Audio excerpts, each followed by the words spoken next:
The Vatican has always been a place shrouded in mystery, holding countless secrets that the world may never fully uncover.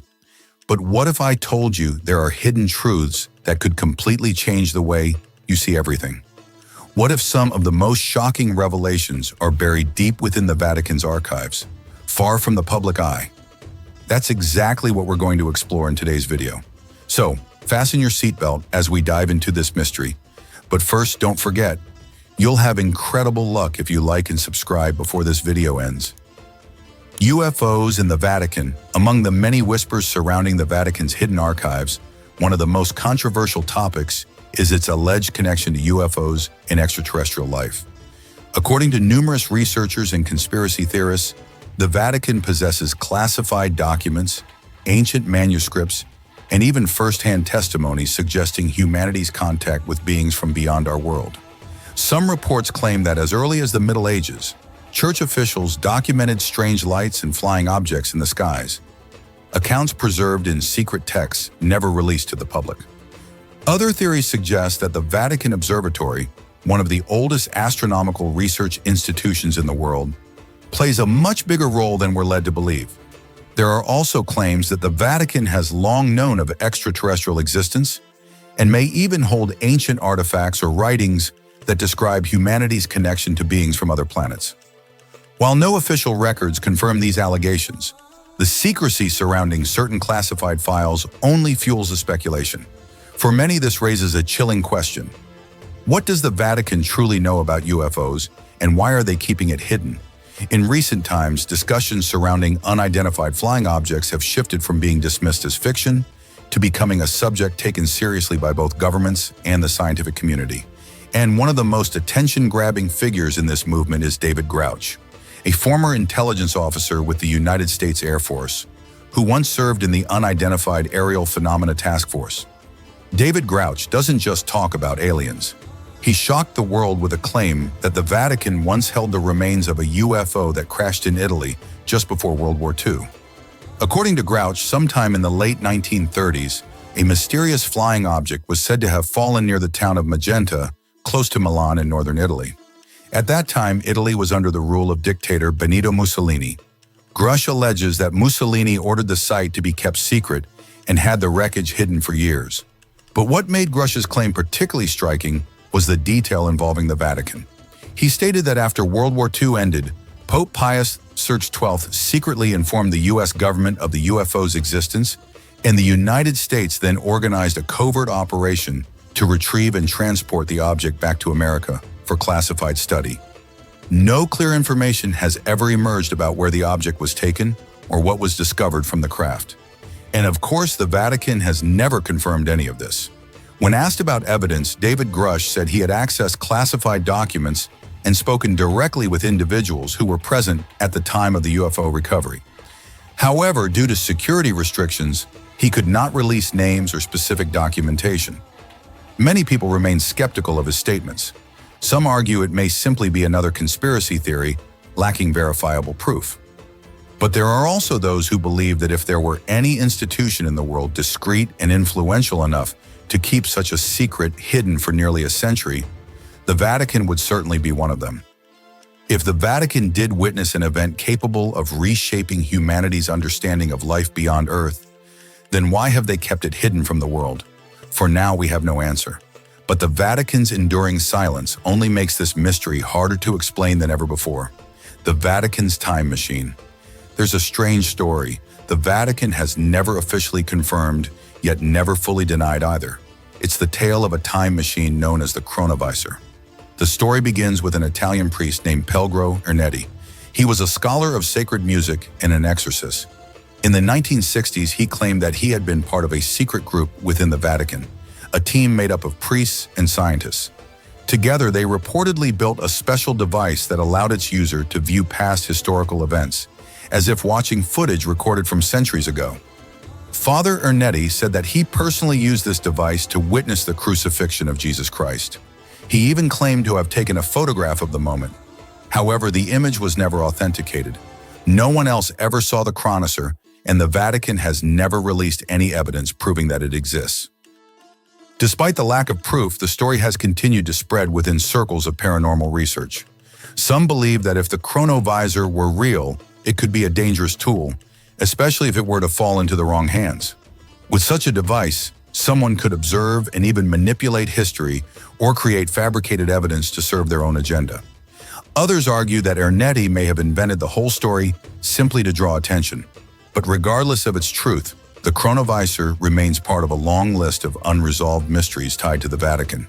The city of the dead beneath the Vatican, hidden deep beneath the grandeur of St. Peter's Basilica, lies an entirely different world. It is an ancient city of the dead, a necropolis lost in silence, shadow, and centuries of forgetfulness. This place is known as the Vatican Necropolis, located about 5 levels beneath the current floor of the basilica. Here, archaeologists discovered a vast burial ground dating back to the 1st century AD, during the height of the Roman Empire. The earliest tombs belonged to pagan Romans, those who had not yet heard of or accepted the Christian faith. Higher up, researchers uncovered another burial layer dated to around the 5th century. This was a critical transitional period in the religious history of Europe, as Christianity slowly began to replace ancient pagan beliefs. In this area, they found tombs with blended features, pagan symbols placed side by side with Christian crosses, a testament to a time when 2 spiritual worlds coexisted. What has been found in the necropolis is not merely archaeological debris.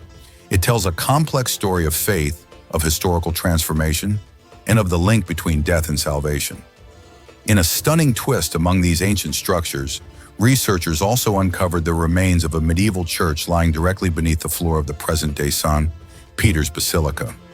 This suggests that long before the modern basilica was built, the site had already served as a sacred and religious center for centuries. The basilica we see today is in truth only the uppermost layer of a legacy built over 2,000 years.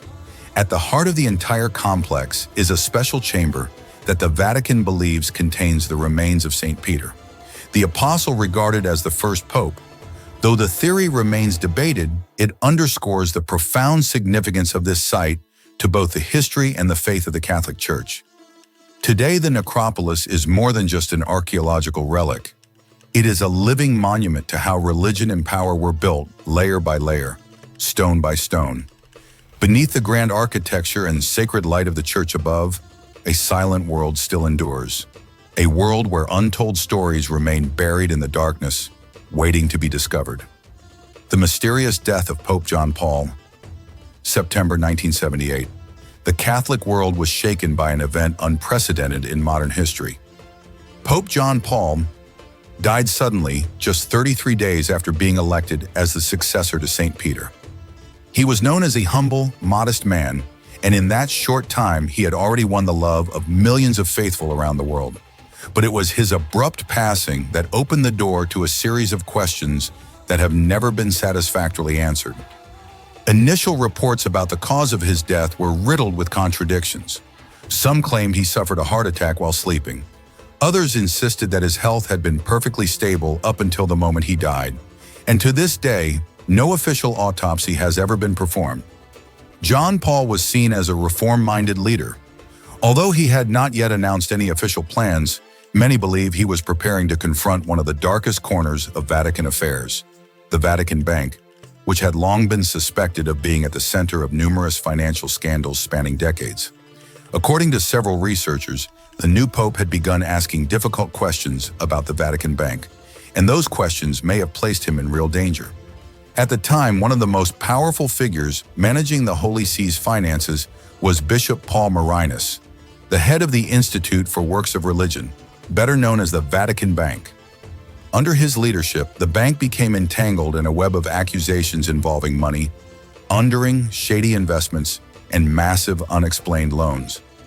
Tied to these scandals was Roberto Calvi, a central figure in Banco Ambrosiano, an Italian bank whose collapse would later send shockwaves through the financial world. Calvi was a member of P2, a secretive lodge accused of manipulating politics and finance in Italy. In 1982, his body was found hanging from a bridge in London. Though his death was officially ruled a suicide, suspicions of assassination have never truly gone away. Marci himself was later investigated and accused of complicity in the bank's collapse, which resulted in losses totaling $3.5 billion.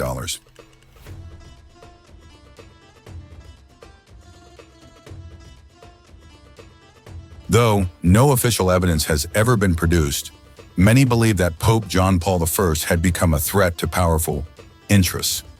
One theory suggests he was poisoned to prevent any potential purge of the Vatican's financial network.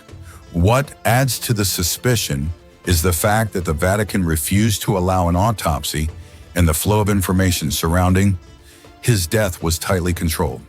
To this day, the death of Pope John Paul I remains one of the great unanswered questions in the modern history of the Church.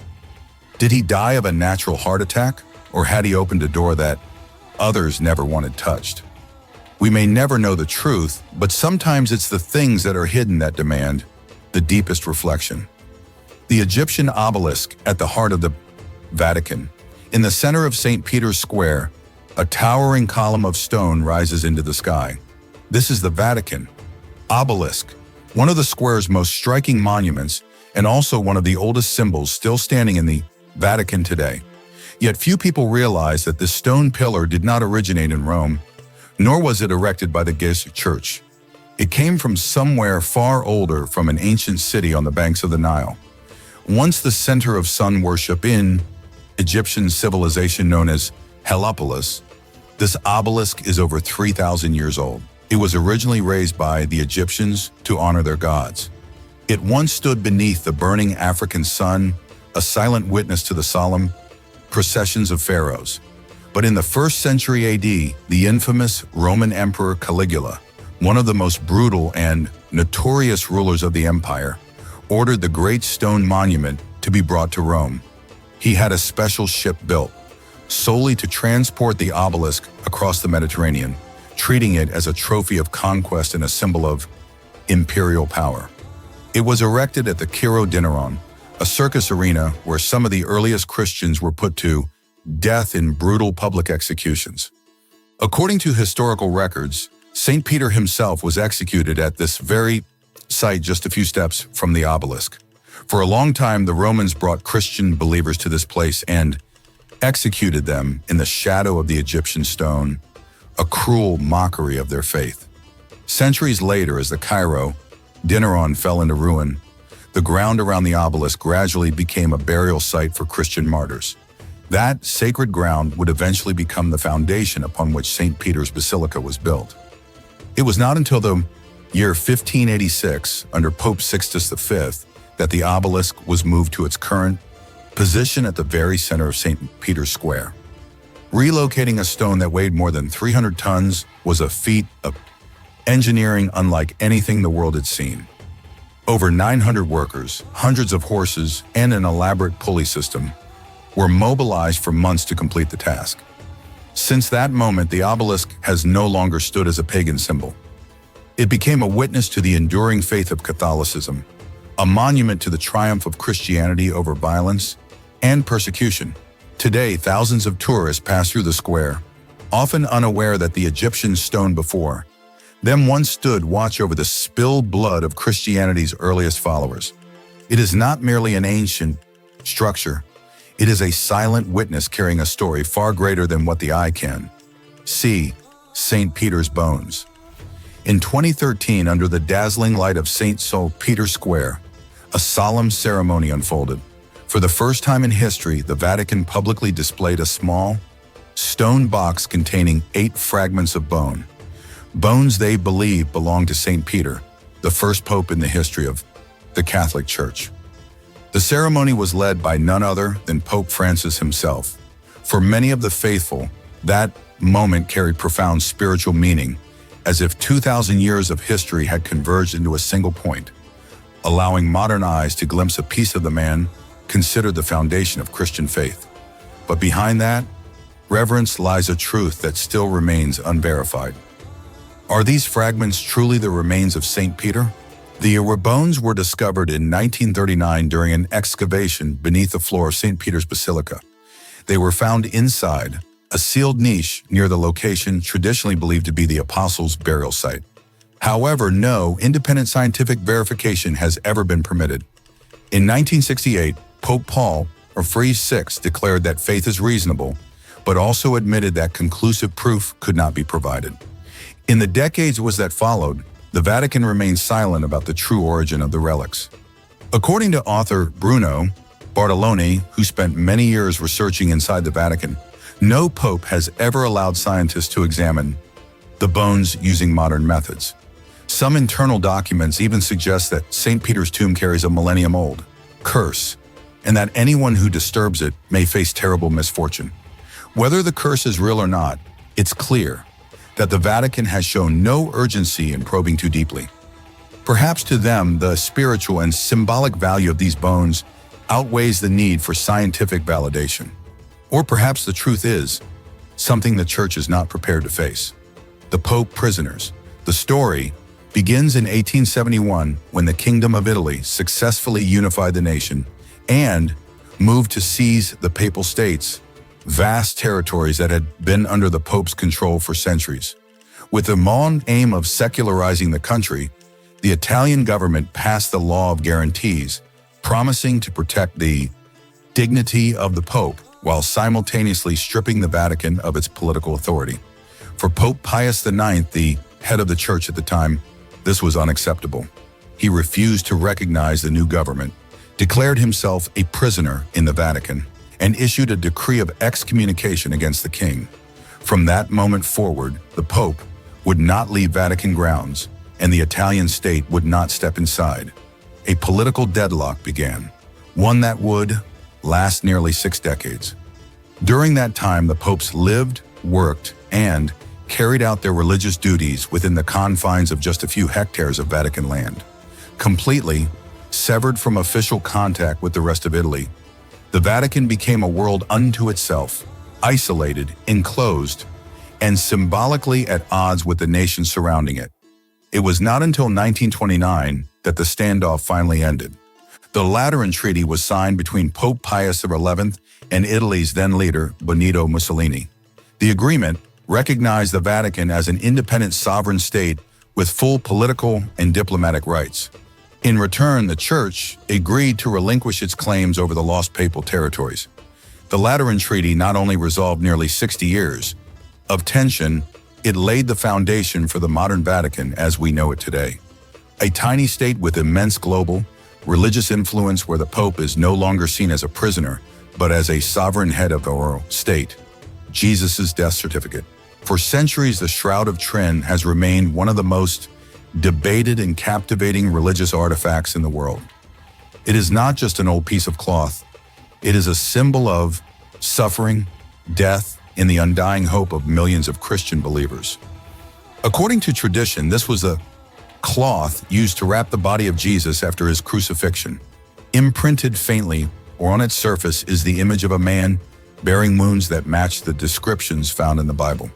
The middle shroud was first officially recorded in 1354 in France, and since then it has become the focus of endless research, debate, and reverence. In 1988, 3 independent laboratories used radiocarbon dating to determine the age of the fabric. The results were shocking. The cloth appeared to date back only to the 13th or 14th century, hundreds of years after the time of Jesus. For some, it was clear evidence that the shroud was a medieval creation, perhaps a ritual object or a symbolic work of art. But for the Vatican, the story did not end there. In a later study, Barbara Frail, a researcher from the Vatican Secret Archives, claimed to have discovered faint traces of writing on the surface of the shroud, something no one had noticed before. Through high-intensity image analysis, she said, she could make out fragments of text in ancient Greek, Latin, and Hebrew, arranged without clear structure, but repeating the same message. This is the burial shroud of Jesus of Nazareth. According to Frail's theory, the cloth may have served not only as a burial covering, but also as a rudimentary death certificate. In Roman times, it was not uncommon to affix or write identifying information directly onto burial shrouds. The inscriptions she suggested might have been hastily written by an official after the execution, confirming the identity and cause of death. Even so, her discovery has not gained broad acceptance in the scientific community, partly due to the ambiguity of the evidence, and partly because the shroud has become too sacred to subject to further testing and controversy. For the Vatican, the cloth no longer needs to prove anything. Its value does not lie in scientific conclusions, but in the depth of faith it continues to inspire. The Pope escape tunnels. Hidden among the ancient stone structures and high surrounding walls of the Vatican is a passage that almost no one notices. A quiet pathway running along the fortified perimeter. It is known as the Passetto d'Ebro, or more dramatically, the Pope's escape tunnel. From the outside, it appears unremarkable. Just a long stone wall like hundreds of other medieval defenses scattered across Europe. But within it lies a narrow corridor stretching nearly 800 meters, connecting the Vatican directly to Castel San Angelo, the former mausoleum of Emperor Hadrian, later transformed into a papal fortress and sanctuary. Construction of the Patio de Borgo began in the 9th century under Pope Nicholas III, and it took more than 6 centuries to complete. It was more than a feat of architecture. It was a strategic declaration that in times of instability, the head of the church needed a way to escape. And at one point in history, that escape route would prove to be a lifeline. In the year 1527, Rome plunged into one of the darkest chapters of its past, the sack of Rome by the forces of Emperor Charles V. The city fell into chaos. Churches were looted. Monks, worshippers, and innocent civilians were slaughtered in the streets. Amid the anarchy, Pope Clement III was forced to flee for his life. The PTO became his only means of survival, carrying him out of the Vatican in secrecy and safety. Today, the tunnel still exists, occasionally open to the public on special occasions. Walking beneath its shadowy arches, hearing your footsteps echo against the ancient stone, you don't just feel the weight of history, you can almost picture the moment a pope once rushed through the darkness, searching for the light.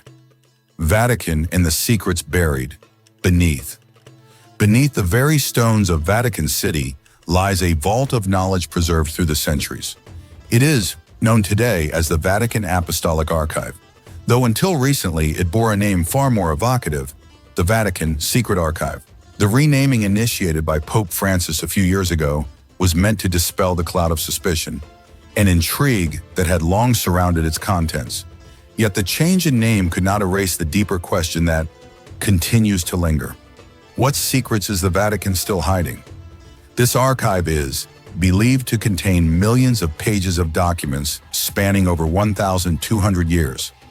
From papal decrees and diplomatic correspondence to court records and obscure chronicles of mysterious, even inexplicable events. Some believe it holds texts recounting encounters with extraterrestrial beings, records of supernatural miracles, and fragments of forgotten knowledge from lost civilizations. The Vatican claims that the archive is now open to scholars. In theory, anyone can submit a request to access the original materials. But in reality, it's not so simple. The application process is rigid and highly selective. Not everyone is allowed in, and even for those granted access, only a small fraction of the vast collection is available for viewing. Some documents have indeed been made public.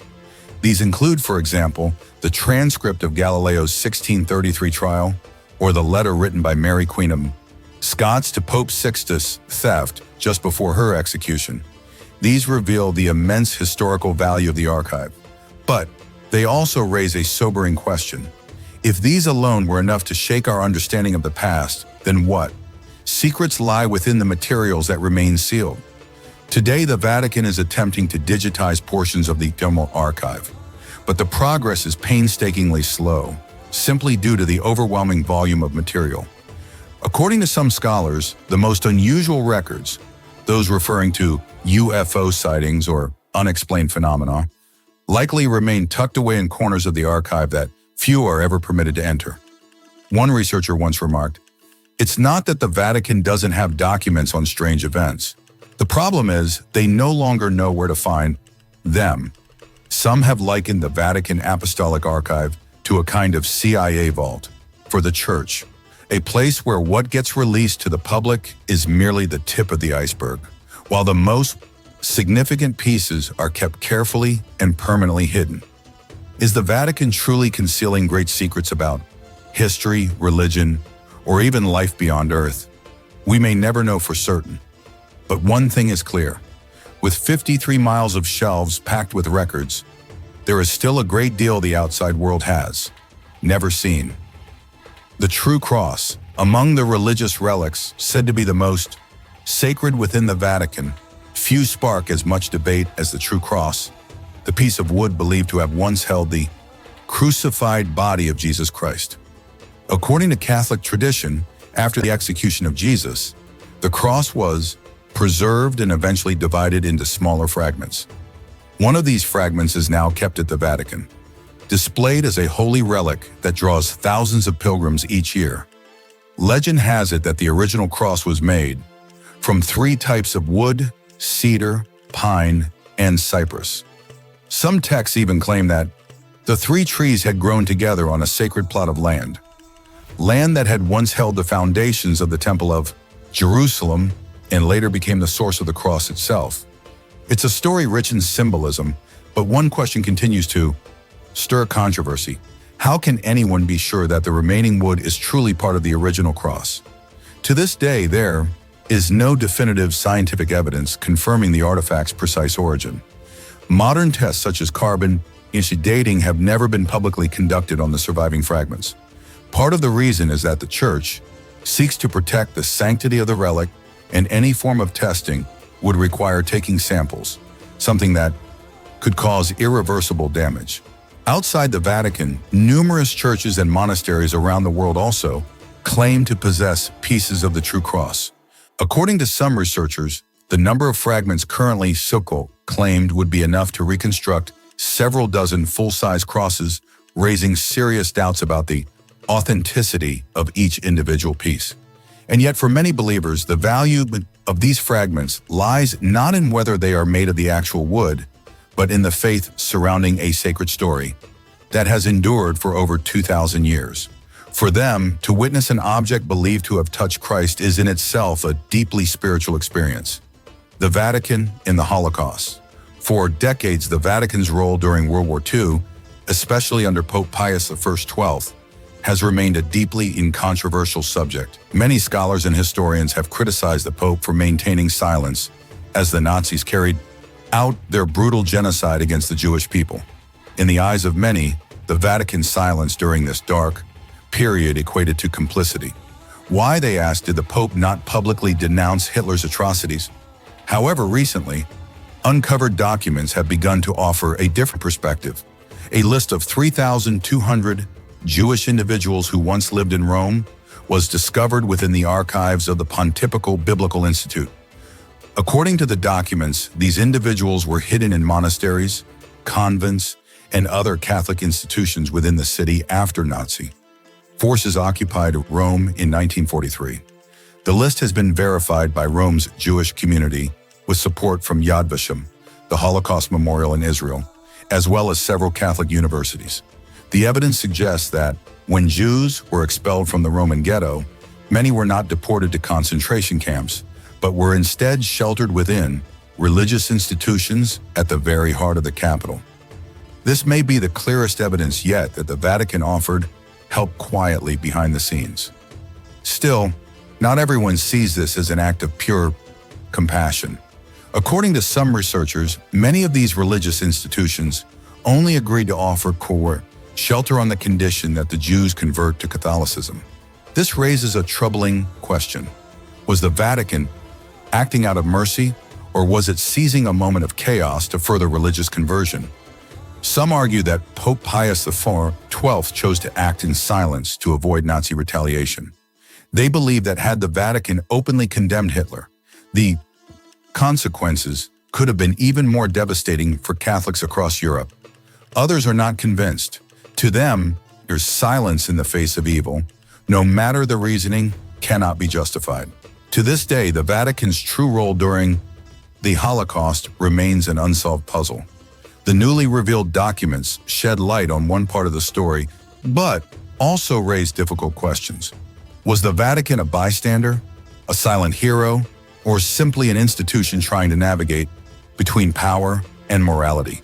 Wherever one stands, this remains one of the most complex and sensitive chapters in the long and troubled intersection between religion and war. The Ark of the Covenant. Throughout the history of religion, The Ark of the Covenant has been regarded as one of the most sacred and powerful objects ever, crafted by human hands. According to the Bible, it was the wooden chest used by the ancient Israelites to house the stone tablets bearing the Ten Commandments. The Ark was said to be made of acacia wood, overlaid with pure gold both inside and out, and topped with two golden angels whose wings stretched over the lid. During the Israelites' long journey through the wilderness, the Ark was not only a religious symbol, it was believed to carry the very presence of God, capable of bestowing blessings or unleashing divine wrath. But around 587 BC, when Babylonian forces invaded Jerusalem and destroyed the first temple, the Ark of the Covenant abruptly vanished from all official records. Since then, its fate has become one of the greatest unsolved mysteries in religious history. Some scholars believe the Ark was destroyed in the invasion. Others insist it was hidden away, safeguarded before the enemy arrived.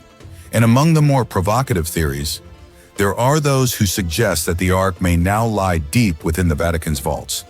Why then is the Vatican often drawn into this mystery? One of the main reasons lies in the uncanny similarities between the Ark of the Covenant and the sacred chests found in ancient Egyptian religious rituals. Egyptian ceremonial boxes, especially those used in processions of the gods, were also crafted from wood, coated in gold, equipped with side handles, and often adorned with divine beings such as the god Anubis or winged creatures. Researchers like Scott Beer have noted that in the tomb of Pharaoh Tutankhamun, archaeologists discovered a ritual chest that closely matches the biblical description of the Ark. Could it be that the ancient Israelites borrowed the concept from Egyptian culture? Or was there a deeper spiritual connection between these two great civilizations? If there is any organization in the modern world with the power, resources, and secrecy to preserve such a sacred artifact for thousands of years, it would be the Vatican. Of course, the Vatican has never confirmed nor denied having the Ark of the Covenant in its possession. But silence, as so often happens, only fuels the mystery. Many believe that if the Ark still exists, it is being kept in a place of unparalleled security. The fake mummy scandal at the Vatican. The Vatican museums are home to one of the largest collections of ancient artifacts in the world. Within its vast halls are treasures from Roman sculptures and ancient manuscripts to Egyptian relics thousands of years old. Among the most notable displays are the Egyptian mummies exhibited in the section dedicated to the Nile civilization. But a recent discovery has cast doubt on the authenticity of some of these sacred relics. At least a few of the mummies at the Vatican may in fact be fakes. The story began in 2015, when a group of researchers conducted X-rays and CT scans on 9 mummies exhibited at the Vatican museums. The procedure was routine, part of a scheduled preservation assessment. But when the images appeared, something unexpected was revealed. 2 of the mummies did not contain the remains of children or animals as previously labeled. Instead, wrapped tightly in linen were the bones of 2 adults, a man and a woman, dating back not to ancient Egypt, but to the Middle Ages, sometime between the 14th and 15th centuries.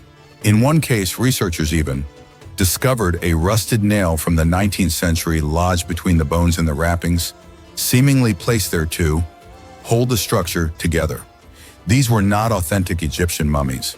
They were 19th century fabrications, products of an era when Europe and America were swept up in what historians now call mummy mania.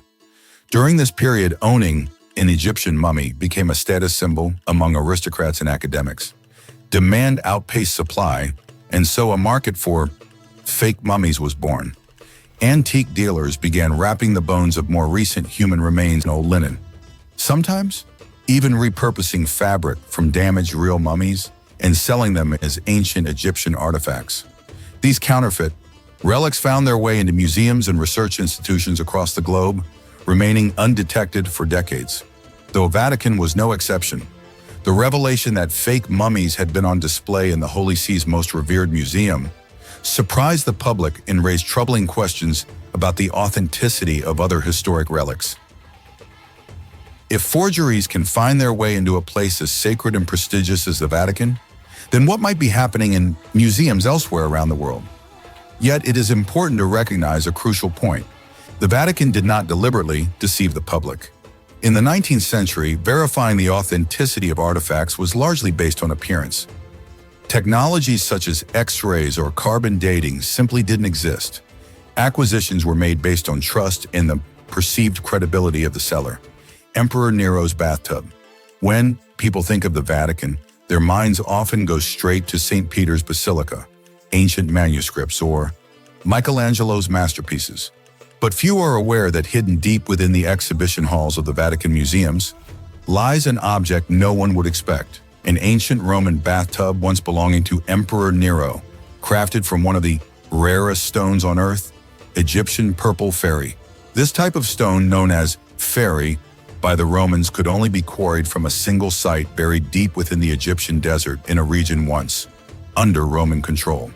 That quarry has been depleted for over 1,500 years.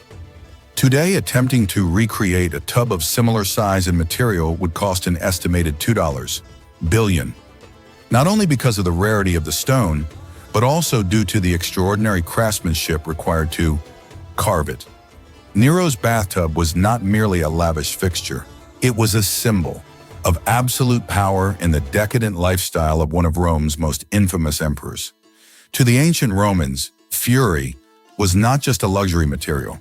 It was a stone reserved for royalty used to pave temple floors, construct imperial thrones, and in Nero's case, to bathe like a god. The Vatican doesn't just house Nero's tub. Wandering through its vast corridors, visitors can also find mosaic artworks depicting Roman athletes dating back to the 3rd century. These rare pieces are some of the few surviving testaments to a time when sport was not merely entertainment, but a reflection of culture, discipline, and national pride. These mosaics were recovered from the baths of Cacala, a massive public complex that once welcomed thousands daily. That such opulent artifacts of the Roman Empire are now housed within the Vatican may surprise some, but in truth, after the fall of the empire, the Catholic Church emerged as its spiritual and cultural bon heir. Over time, many relics were gathered from ancient Roman ruins and brought to the Vatican for safekeeping. Nero's bathtub is just one small piece of that immense legacy, the altar of Moses. According to the Bible, after leading the Israelites out of Egypt, Moses ascended Mount Sinai to receive God's laws. But before he went up the mountain, he performed a very specific ritual. At the foot of Sinai, Moses built an altar using uncut stones and erected 12 stone pillars, each representing one of the 12 tribes of Israel. He then offered animal sacrifices, sprinkled the altar with blood, and even cast some upon the people, sealing a sacred covenant between them and God. To many, this episode is a powerful part of Scripture, but to others it has long been viewed as symbolic, a religious myth with no archaeological evidence to support it. Until recently, at Jabal al, a mountain located in the northwestern region of Saudi Arabia, a group of independent researchers uncovered a curious stone structure shaped like an L. The structure was made entirely from rough, unworked stones. There were no steps, no constructed platforms, and no signs of modern build techniques. In nearly every detail, it resembled the altar, described in the book of Exodus, the very one Moses was said to have built. Nearby, they discovered 12 round stone pillars, each about 23 in diameter. The stones were neatly arranged close to the altar, leading many to believe they could represent the 12 tribes of Israel. Inside the altar area, researchers found layers of ash, animal bones, and traces of partially burned organic material. Preliminary analysis suggested that these remains could be the remnants of ritual sacrifices, strikingly similar to the offerings detailed in biblical accounts. Despite the attention this discovery has received, the Saudi Arabian government has rejected any connection to biblical events. Instead, they maintain that the area once belonged to the Nabateans, an ancient civilization known for their mining operations and stonework throughout the region. According to the official narrative, the pillars are simply remnants of an old quarry, and the bones could be the result of domestic activity or cooking by Nabatean workers. Yet many Western researchers strongly disagree. They argue that the location, layout, building materials, and especially the number of stone pillars are too specific to be mere coincidence. Some have gone so far as to suggest that Jabal al may in fact be the true Mount Sinai, not the traditionally accepted site in Egypt's Sinai Peninsula. If the altar at Jabal al truly is the one Moses built, this could be one of the clearest archaeological confirmations of a biblical event ever found. Of course, no major archaeological institution has yet officially endorsed the discovery, and the site remains difficult to access due to political restrictions. Still, for many, the evidence already uncovered is enough to reignite belief. The fallen popes. To many, becoming pope seems like the pinnacle of sacred authority, a position both holy and untouchable. But history tells a far more dangerous story. Of the 266 men who have sat on the papal throne, at least 42 have died under mysterious or unusual circumstances. Some were executed, others poisoned, and a few perished in bizarre accidents. These deaths are a stark reminder that no matter how divine the office may appear, power has always come with a price, especially in a world shaped by politics, betrayal, and revenge. One of the strangest tales in the Church's history is that of Pope Formosus. He died in 896, and one might have expected that to be the end of his story. But not long after, his successor, Pope Stephen VI, ordered Formosus's body exhumed, dressed it once again in papal vestments, and placed it on trial in a bizarre proceeding known as the Cadaver Synod. The corpse was declared guilty. 3 fingers, those believed to have blessed the faithful, were cut off, and the body was thrown into the Tiber River. The episode is so real, so grotesque, that historians still debate its motivations and the depth of internal hatred within the medieval Vatican. Alongside these macabre deaths were popes who led lives of decadence and scandal, tarnishing the image of the Church. Sixtus IV, who reigned from 1471 to 1484, was infamous for appointing relatives to powerful church positions and was rumored to have fathered several illegitimate children. Alexander VI, better known as Pope Rodrigo Borgia, remains one of the most controversial figures in papal history. He held lavish feasts inside the Vatican, maintained multiple mistresses, and used his position to elevate his family's influence. Then there was John XII, who ascended to the papacy at around 18 years old and was said to have turned the Vatican into a house of debauchery. He died while committing adultery with a nobleman's wife. Some say he was beaten to death by her husband. Others claim he suffered a stroke during the act. Other popes met more unexpected fates. John XXI, a pope deeply interested in medicine and science, died when the ceiling of his study collapsed on him while he was working. He survived for a few days before succumbing to his injuries. Urban VI, meanwhile, reportedly fell off a mule and died from the accident. His death was not mysterious, but it remains one of the least dignified ends for a man once regarded as the supreme leader of the Church.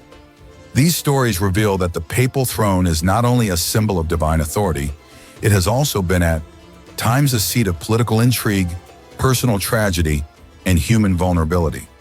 The highest office in the Church has come at a steep cost for some, and while the Pope is called the Vicar of Christ on earth, history reminds us that many popes, despite their titles, were still men driven by ambition and often undone by it. Homosexuality in the Vatican. The Vatican is the global seat of Catholic authority, often portrayed as a bastion of solemnity, tradition, and conservatism. But behind those centuries-old walls, there is a story many believe the Church has tried to keep hidden for years. The story of homosexuality within the Vatican itself. In 2019, French journalist Frédéric Martel published a book titled In the Closet of the Vatican. The book was the result of a 4-year investigation drawing from more than 1,500 interviews with cardinals, priests, former clergy, and even Vatican security personnel. In it, Martel made a stunning claim. 80% of the clergy working within the Vatican are homosexual. According to him, many of these individuals live in secrecy, concealing their true identities. What's more striking is that some of the loudest voices condemning homosexuality in public are the very same people living double lives. They denounce the LGBT community from the pulpit while engaging in same-sex relationships in private. Martel described this as a long-standing culture of hypocrisy embedded within the heart of the Church. The Vatican has not directly denied the statistics presented in the book, but it has also offered no formal acknowledgement.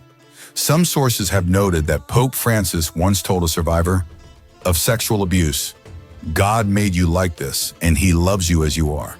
That sentiment earned him support from many in the LGBT community, while drawing criticism from more conservative factions within the Church. But the issue is deeper than questions of identity. Experts have suggested that living a double life in an environment as closed and pressured as the Vatican may contribute to systemic problems such as the abuse scandals and cover-ups that have plagued the Church. People are not allowed to live truthfully. It can lead to psychological strain and foster a culture where secrecy becomes second nature. As long as the subject remains taboo, the culture of silence will continue to thrive. And when the truth is buried too deeply, it doesn't just damage the Church's reputation, it hurts real people living within its walls. Did the Vatican fabricate 300 years of history? Among the strangest theories ever proposed about European history, one idea stands out for its boldness: that 300 years in our current timeline never actually happened. This idea is one known as the phantom time hypothesis. The theory was introduced in the 1990s by a German researcher named Herbert Illig, who argued that the period between AD 614 and 911 was fabricated. According to Illig, Pope Sylvester II, Holy Roman Emperor Otto III, and a few others conspired to insert 3 centuries into the historical record. Their motive to place themselves in the spotlight at the symbolic moment of the first millennium, the year 100. If Illig is right, the real year today wouldn't be 2025, but closer to 1725. The theory may sound outrageous, but Illig offered several arguments to support his claim. The first is a problem with the calendar.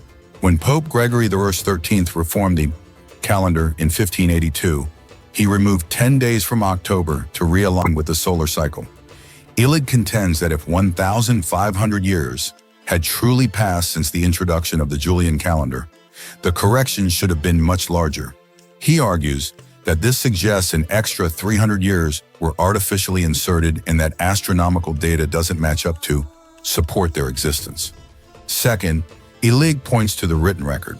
He claims that many texts from what is now called the early Middle Ages appear to have been altered or retroactively created. Some documents survive only as copies, made centuries later, often written in newer scripts. He also highlights inconsistencies in the historical accounts of figures like Charlemagne, suggesting the emperor may have been exaggerated or perhaps never existed at all. Finally, he questions the lack of clear archaeological evidence from the 7th to 10th centuries across much of Europe. Illig argues that if those 300 years had truly occurred, there should be far more surviving buildings, tools, and artifacts than what we currently find. But those traces, he claims, are missing. Mainstream historians strongly reject the phantom time hypothesis. They argue that minor discrepancies in the calendar are easily explained by natural errors accumulated over centuries. More importantly, they point to corroborating evidence from other civilizations, including the Middle East, China, and elsewhere, that align with European events from that era. For Illig's theory to be true, virtually every major culture would have had to participate in a synchronized historical fraud, a scenario most consider impossible.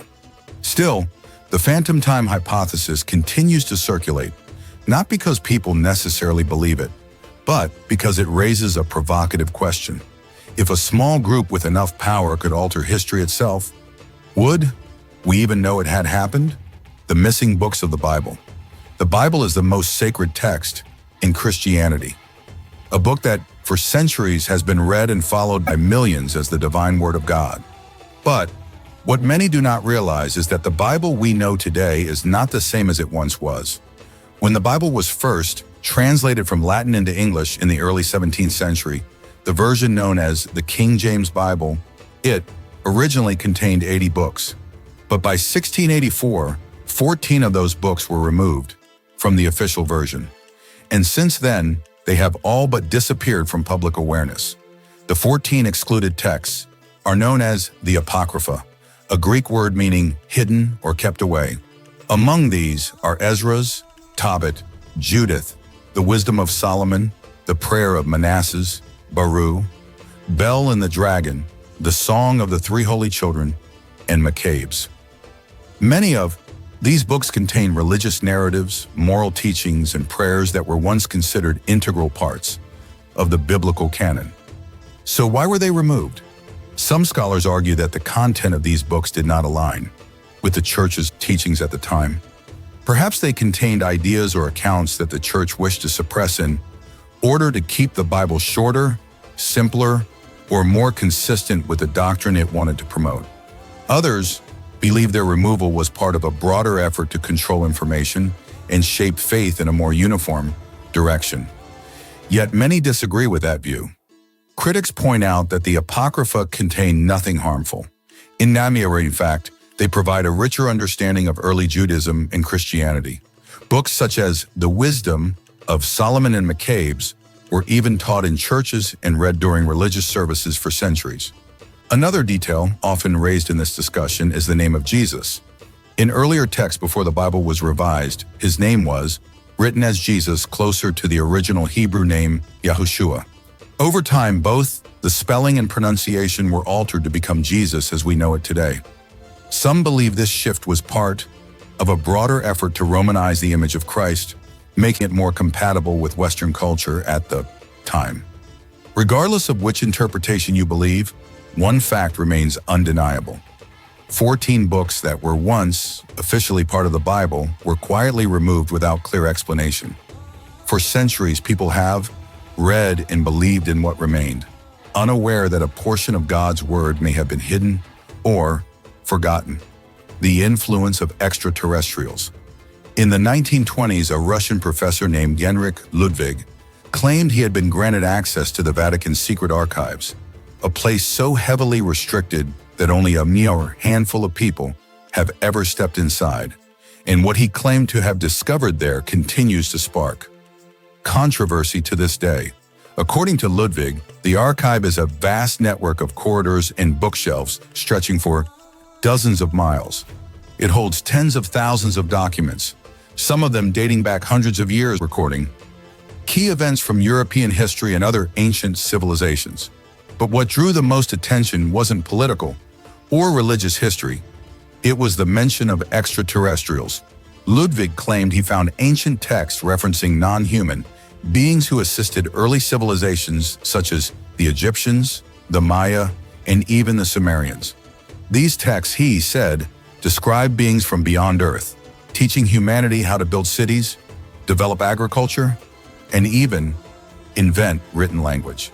Some documents allegedly described ancient weapons of immense power similar to nuclear arms that were once used in forgotten ages. One passage even claimed the walls of Babylon had been melted by an intense heat source. However, all of this exists solely through Ludwig's personal account. He was not allowed to remove any documents or provide physical proof to back his claims. This has led many to dismiss his story as fantasy, or perhaps a clever fabrication meant to draw attention. Yet despite the skepticism, Ludwig's story aligns with theories that independent researchers have raised for decades. For example, many have long wondered how ancient civilizations could have achieved such advanced engineering and scientific knowledge so far ahead of their time. The Sumerians, in just a few centuries, transitioned from a society of hunters and gatherers to city builders, water system engineers, and inventors of one of the world's earliest writing systems. So the question remains, did they receive help from a source beyond this planet? And if so, could the Vatican possess the evidence and have chosen to keep it hidden all these years? Confronting the devil. For many years, the Vatican remained silent on most matters related to exorcisms, but one man broke that silence. Father Gabriel Amore, an Italian priest who served as the Vatican's chief exorcist for over 25 years.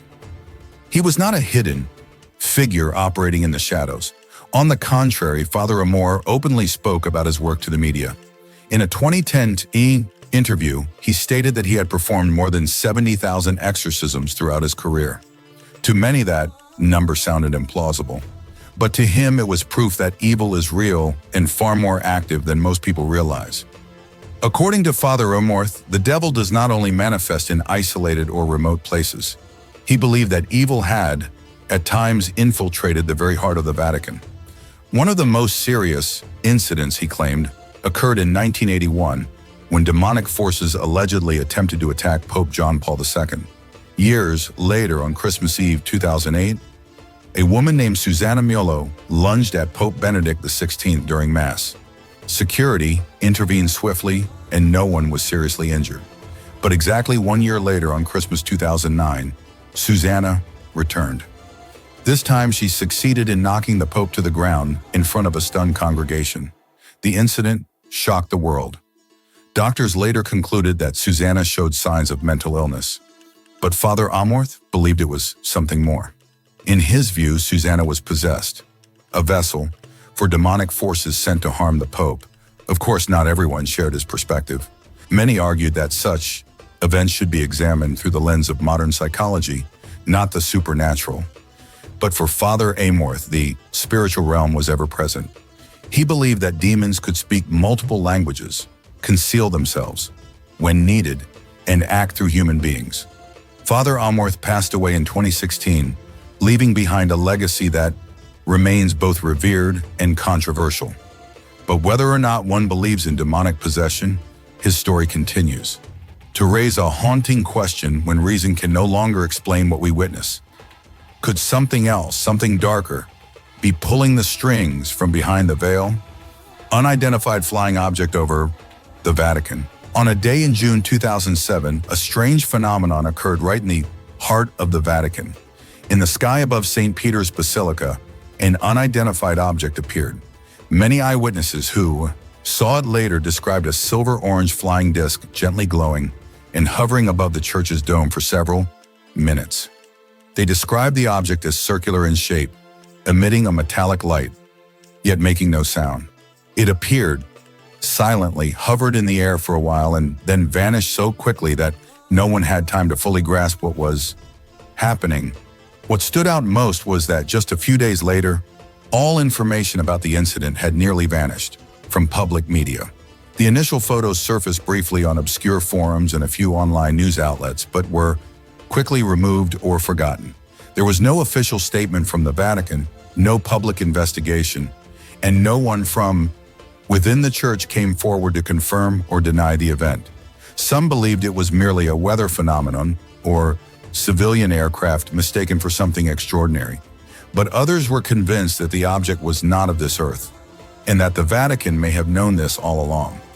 Among independent researchers, there are theories suggesting that the Vatican has a long history of contact with extraterrestrial phenomena. Some believe that ancient manuscripts stored in the Vatican's secret archives contain information about aliens having interacted with humans since antiquity. The 2007 sighting in this view was not a random occurrence, but possibly a deliberately arranged encounter between the two sides carried out in silence. Of course, all of this remains speculation. There is no definitive evidence to confirm any of it. But one thing many people agree on is this: the event truly did happen, and it was quietly pushed aside without a single explanation. The lost gospel. For centuries, the meanest image of Jesus Christ has been shaped by what is recorded in the official Bible. We know of his miraculous birth, the wonders he performed, and ultimately his crucifixion. However, there is a period of roughly 30 years in his life that is almost entirely absent from the scriptures. And it is precisely because of this absence that the discovery of a 6th century manuscript ignited considerable debate within academic and theological circles. This manuscript, written in Syriac, an ancient language once used among Christian communities in the Middle East, is believed to be a translation of an earlier Greek original. What made this text controversial was not only its age, but its contents. A controversial manuscript presents a starkly different portrait of Jesus, not as a celibate divine figure, but as a man with human emotions, personal relationships, and a marriage to Mary Magdalene. This text describes Mary not merely as a disciple, but as Jesus' wife, a daughter of God, and a co-savior with an equal role in the divine plan. It even claims they had children. This narrative directly opposes Catholic doctrine, which holds Jesus as celibate and Mary Magdalene as a repentant sinner. Many believe the Vatican has long been aware of such texts and suppressed them to preserve the established theological image, as acknowledging this human side could shake the very foundations of a 2,000-year-old faith. This lost gospel suggests the history we know may only be a fragment of a much larger, undisclosed story. This secrecy is embodied by the Vatican's secret archives, one of the largest and most restricted collections in the world. Containing over 50 miles of shelving with millions of pages, access is granted to only a select few scholars under strict conditions. No photos, no copies, and no disclosure of unapproved content. This extreme control has fueled theories that the archives hold everything from unpublished biblical texts that could rewrite religious history to even more fantastical secrets like extraterrestrial remains. While known to house historical documents like Mary, Queen of Scots' final letter, the vast majority of its contents remain hidden, leading many to believe the real secrets are in a section the public will never see. A surprising statistic names Vatican City as having the world's highest crime rate, with 1 to 1.5 offenses per resident. However, this is a distortion caused by math.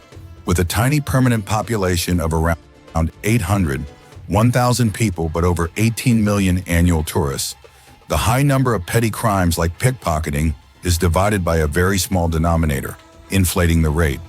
In reality, it is a safe destination, but its crowded landmarks make it an ideal hunting ground for thieves targeting distracted visitors. Scattered throughout Vatican architecture are ancient pagan symbols whose presence raises questions. A massive bronze pine cone sculpture, originally from a Roman temple, sits in a Vatican courtyard. Its shape is identical to the pineal gland in the human brain, an organ ancient cultures considered the third eye or gateway to spiritual enlightenment.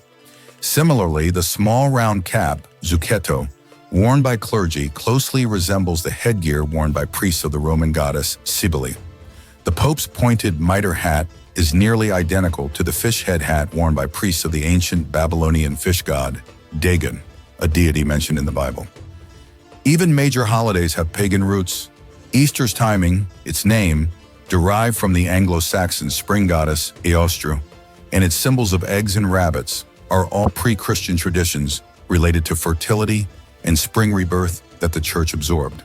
The celebration of the New Year on January 1st honors the two-faced Roman god Janus, the deity of beginnings and transitions.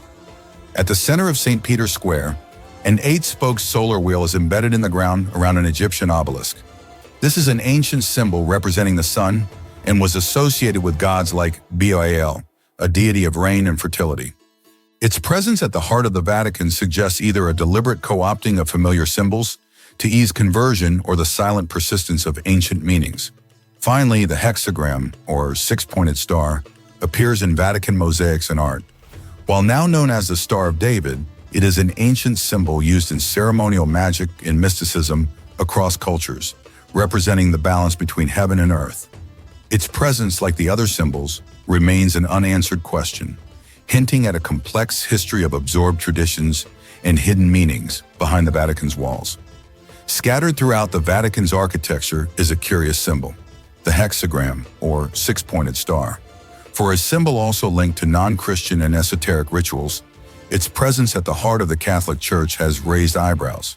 Some argue it's merely a classical, balanced design. Others believe it retains a sacred energy, while a harder stance suggests it hints at persistent mystical currents within the Church.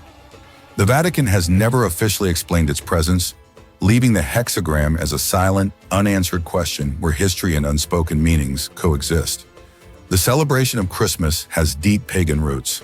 Before Christianity, Romans celebrated Saturnalia in late December, a festival of revelry where social roles were reversed, gifts were exchanged, and evergreen trees were decorated. They also celebrated Dies Natalis Solis Invicti, the birth of the unconquered sun, on December 25th. As Christianity spread, the Church chose to transform these deeply rooted celebrations rather than erase them, designating December 25th as Christ's birth and absorbing the pagan traditions of trees, gift-giving, and feasting into the new holiday. Early Christian art did not emerge fully formed, but gradually separated from what came before. A clear example is Rome's Tomb of the Aureli, dating to the 3rd century AD. Its frescoes blend imagery: a woman standing atop a serpent, a man forming small human figures, that could allude to both Christian stories, Eve, God creating man, and pagan myths. This site reveals a period of transition where artists used a familiar visual language to express new Christian ideas, building the faith atop existing foundations. Some of the most intriguing religious stories were banned from the official Bible. The Book of Watchers, written 250 years before Jesus, tells of watcher angels who descended to earth, taught humanity forbidden knowledge, and fathered a hybrid race of giants called the Nephilim. To erase the chaos they caused, God sent the Great Flood. This narrative suggests the origin of sin lies not solely with humans, but also with celestial beings, an idea that contradicted church doctrine and likely led to its suppression. The 15th and 16th centuries marked one of the darkest chapters in Vatican history under the influence of the Borgia family. Pope Alexander VI, born Rodrigo Borgia, ushered in an era of corruption and decadence. His papacy was defined by selling church offices, nepotism, and infamous scandals like the Banquet of Chestnuts, a night of unchecked debauchery held inside the papal palace. The Borgia name remains a symbol of when religious power was manipulated for personal gain and depravity. The Vatican's practice of gifting fragments of the true cross raises enduring questions. In 2023, Pope Francis gifted the UK 2 such fragments for King Charles's coronation. This tradition stems from the 4th century belief that Emperor Constantine's mother, Helena, discovered the cross in Jerusalem. Over centuries, it was splintered into countless pieces, so many that scholars have joked they could build a ship. While faith venerates them, their historical authenticity is widely questioned, with tests on one fragment dating it over a millennium too late. During the American Civil War, Pope Pius IX created a diplomatic firestorm by formally addressing Confederate leader Jefferson Davis as President of the Confederate States of America. The U.S. government, under Abraham Lincoln, viewed this as a de facto recognition of the secessionist, pro-slavery South. The incident severely strained relations, leading Congress to cut official ties with the Vatican for over a century. The Pope further complicated his legacy by sending gifts to Davis after the war, cementing the view for many that the Vatican had stood on the wrong side of history. The biblical figure of King David was long considered mythical due to a lack of archaeological evidence. This changed in 1993 with the discovery of the Tel Dun Stele, an enemy victory stone inscribed with the phrase, House of David. This was the first historical reference to David outside the Bible. Subsequent excavations of fortified cities from the 10th century BCE suggest a centralized kingdom that could have been ruled by David, though debate continues on whether he was a grand emperor or a powerful local chieftain. The evidence, however, increasingly points to a real historical figure. The Catholic Church's role in the 1994 Rwandan genocide is a deeply troubling chapter. Instead of being sanctuaries, some churches became sites of horrific massacres. Thousands of Tutsis seeking refuge were betrayed. One of the most cited cases is that of Father Athanase Saromba, who was convicted for allowing his church, sheltering 2,000 people, to be destroyed. When Rwanda requested the extradition of other priests accused of involvement, the Vatican refused, instead relocating them to new parishes in Europe. This refusal to cooperate left a deep wound and raised profound questions about the institution's moral responsibility in the face of overwhelming tragedy. The Vatican has also faced criticism for its role in the ivory trade. While not directly involved in poaching, the Church has long used ivory for religious artifacts. Notably, the Vatican has not signed the Cities Treaty, which restricts the international ivory trade to protect endangered elephants. This places it under no obligation to follow the same restrictions as nations, drawing criticism from conservationists who argue an institution preaching compassion should lead by example. For decades, the legal age of consent in Vatican City was set at just 12 years old, a standard significantly lower than the global norm. This was especially controversial given the Church's ongoing sexual abuse scandals. It wasn't until 2013, under Pope Francis that the age was finally raised to 18, an acknowledgement that law must reflect moral duty to protect the vulnerable. Historical allegations also persist that the Vatican Bank assisted in laundering gold looted by the Nazi-aligned Ustasha regime in Croatia during World War II. A 1946 U.S. memo alleged this stolen gold, taken from Jews and other victims, was used to help war criminals escape to South America. A 1997 lawsuit over this was dismissed due to the Vatican's legal immunity, leaving the allegations unresolved in a cloud of historical suspicion. Scandals have also erupted closer to home. In 2010, a prostitution ring was uncovered with ties to Vatican clergy. This was followed by a leaked 2013 internal report that alleged blackmail among high-ranking officials within the Curia over secret homosexual relationships, a scandal some believe contributed to Pope Benedict XVI's unprecedented resignation. The Church's historical relationship with the Italian mafia is equally complex. For years, some officials denied the mafia's existence, even as criminal organizations donated money to build churches. A stark example occurred when a notorious mafia boss was buried with full religious honors inside a major Sicilian church, blurring the lines between faith and criminality. Perhaps the most famous modern breach of secrecy was the WikiLeaks scandal. Pope Benedict XVI's own butler, Paolo Gabriele, leaked confidential documents revealing internal power struggles, financial corruption, and mismanagement. He claimed he acted to expose the truth to the Pope. Though pardoned, the scandal revealed the intense human conflicts festering within the ancient institution's walls. The most systemic secrecy is embodied by the Vatican's secret archive, particularly files known as Crimen Solicitationis, which for centuries detailed procedures for handling cases of priestly misconduct, especially sexual abuse. These files were meticulously kept but hidden from public and legal authorities, revealing a long-standing pattern of internal cover-ups, quiet reassignments, and silenced victims. The continued refusal to fully disclose these archives remains a central point of contention regarding transparency and accountability. The manuscript, found not in an archive but a garbage heap, tells a story like The Matrix, a fabricated reality controlled by an unseen force. Its careful formatting suggests it was a teaching tool, and its fate shows how dissident ideas were not just exiled, but erased from memory. Then there's the mystery of Alexander the Great. One controversial theory suggests his body wasn't lost, but smuggled to Venice in the Middle Ages. There it was mistaken for Saint Mark and entombed in Saint Mark's Basilica.